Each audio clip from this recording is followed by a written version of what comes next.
Battle confirmation bias. We've mentioned briefly confirmation bias throughout this book, but it's time to dive into it because it's really the first place we must visit on our way to open-mindedness. It's not only an important tendency that we must avoid, it's something that we engage in frequently without being aware of it. Confirmation bias is rampant. It is when one only pursues and listens to information or evidence in favor of a certain belief that we wish to be true. In doing so, it causes me to disregard, rationalize, deny, or steer clear completely of evidence that disproves or challenges that belief. It's not necessarily driven by ego so much as it is a desire for wanting to be correct. Confirmation bias is the ultimate stance of seeing what you want to see and using that perception to prove a pre-chosen conclusion. In fact, it's where you start with a conclusion in mind and work backward to make it your reality, despite evidence directly to the contrary. The simplest example is when you have a particular stance that you want to support. For example, that dogs are loyal. So you type into Google, "Dogs are very loyal." Obviously, this is going to generate results about the loyalty of dogs, whereas if you type in 1. Are dogs loyal? 2. Dogs loyalty, or 3. Dogs are not loyal, you would get a broader range of literature on dogs and loyalty. This particular stance does not have any consequences, but confirmation bias can also turn life-threatening. For instance, you may support the conclusion that you are a world-class skier, despite the fact that you have only skied once in your life. Despite evidence that you constantly fell even on that one occasion, you explain it all away as beginner's bad luck, and insist that you are ready for a double black diamond course, a type of course that involves steep cliffs that one could easily slip off of into oblivion. You see other people's warnings as jealous, and you even find anecdotes from famous skiers about how they were amazing after only one class, ignoring the warnings of everyone else. You find a group of first-time skiers who advance quickly for inspiration. All your detractors don't know who you truly are and underestimate your abilities. Unfortunately, you end up persisting in the belief of your abilities and you ski right off a cliff and perish. That's how confirmation bias can tilt your interpretation of the world by restricting the flow of information.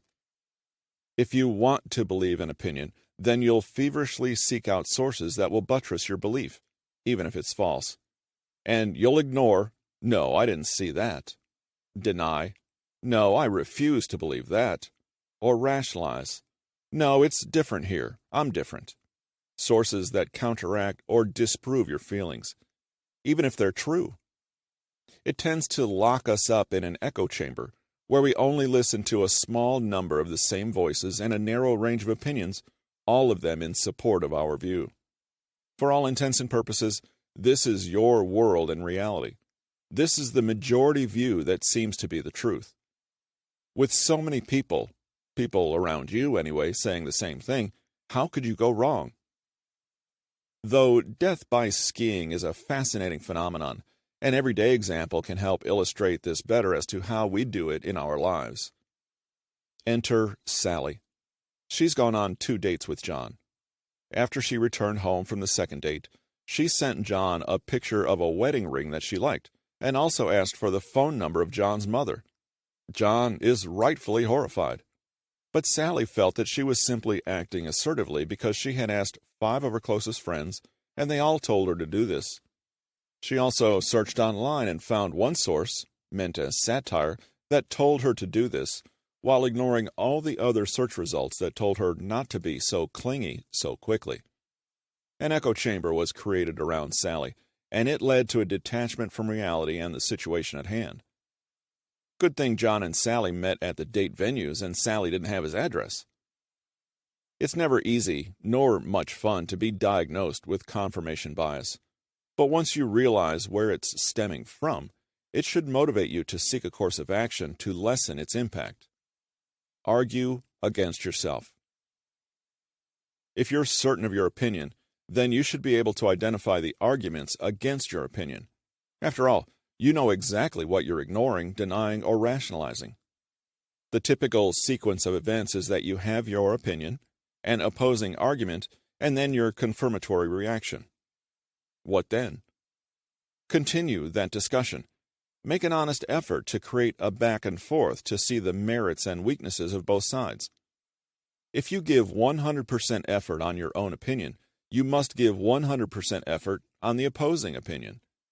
Engage with it and ask why it exists. Ask about the different perspective that created that opinion.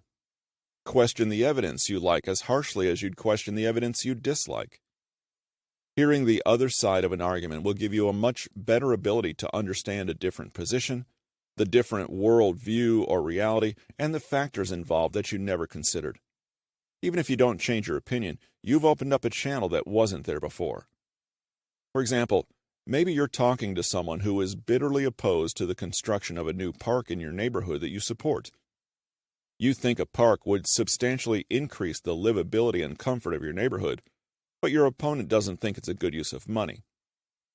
Instead of trashing the opposing view, ask why the view exists in the first place. Maybe they feel the money is better spent on improving local roads. Perhaps they'll tell a story of a relative who suffered severe injuries on a street that was in bad need of repair. Or maybe they feel that a park should only be built after other social services are fully funded and operational. Whatever their reasoning, try to get a story from them and see if there's a solution you can work toward together. You might find that you even start getting defensive with yourself in this process, but attempt to engage in this from a perspective of curiosity, self-education, and seeking knowledge. An important step is to write these arguments down so you can truly see for yourself what both sides are represented by. Try outlining your viewpoints and then make up arguments against them. Provide the same amount of arguments for each and directly address the corresponding ones. Flip your Google searches as we did by discovering the loyalty of dogs earlier. If evidence is presented, find it and search for the opposite if it exists. Remember that evidence is objective, but reasoning and perspective is subjective, yours included. After all this sweat and toil, you may find out that you don't really believe your original argument as much as you thought you did. And that's the first step to cracking confirmation bias and starting to think openly. It's the simple realization that you should leave a 1% buffer of doubt and uncertainty for yourself. And being 100% certain about something takes work that you probably haven't performed, as you know from Bertrand Russell. Our refusal to hear the opposing side isn't a sign of inner strength or resolve. It's the exact opposite. If we're so wound up with all apprehension about giving an ear to somebody with different points of view, then we're already powerless.